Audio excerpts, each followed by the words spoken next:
Good evening, subscribers. It is me, Coach Anthony. Now, I just got out of practice myself. I didn't really get much of a chance to, work out myself. But as I was closing the school down,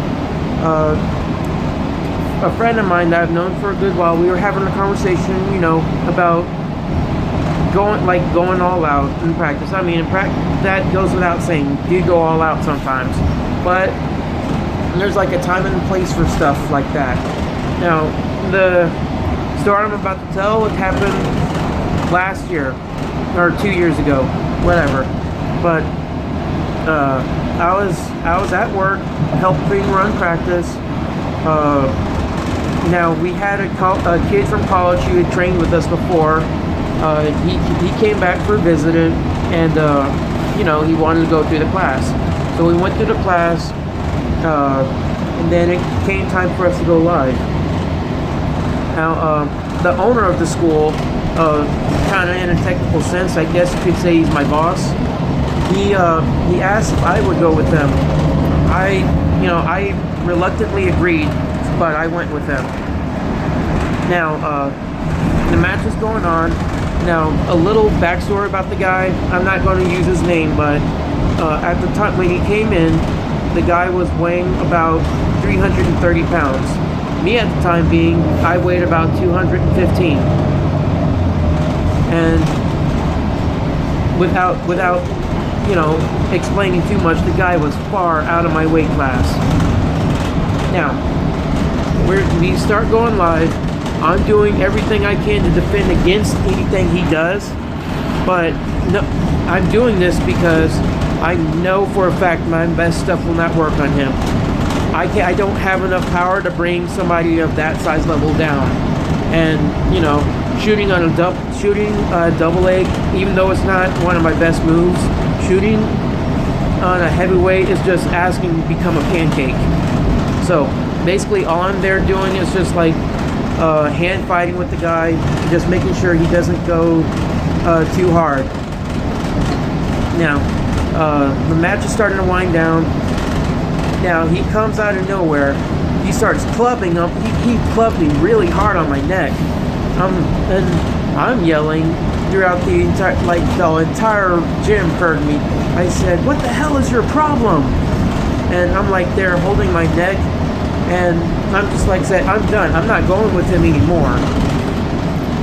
And so, how it went on, my boss, which I also call Coach, he scolded the guy. I mean, I reluctantly agreed to go with the guy because I was probably one of the only few people available at the time being, even though the guy outweighed me by more than 100 pounds. But I know maybe to you guys I'm sounding like a big baby here, but this is the point I'm trying to make. When you are going with somebody who is smaller than you, you have to protect your partner. I mean, if you did this in a high school setting, like say you're like maybe 130 pounds going against somebody who's 106 pounds, and you ended up hurting him, like hurting that wrestler to where he couldn't compete, who's the coach going to get mad at there? He's not going to get mad at the 106 pounder for getting hurt. He's going to get mad at the 130 pounder for not protecting his partner. Now, I try and make a living off of training other wrestlers, like mostly wrestlers who are smaller than me. And a good majority of my students, they're ranging from about 80 to 110 pounds. That's the biggest range of my students right there. And when I wrestle with them, I make it tough for them, but I'm not going to go full force on them. I mean, the smallest wrestler I have right now, he weighed in at his last tournament at 65 pounds, and this would technically be his 4th year of wrestling. Now, me, who's been wrestling for about 16 years, would you think it's appropriate for me to go all out against a 65-pound 10-year-old? No, that is not appropriate at all. I make him work. I do what I can to make him work, and also see to have him attack me too. I mean, I'm not going to go my best even against my 115-pound 14-year-old that I train. I mean, I have to do what I can to make him work. Even if it means I have to turn up the dial a little bit, I will do that. But it just comes down to mat etiquette. That's what that's what I'm titling this video as. It's mat etiquette.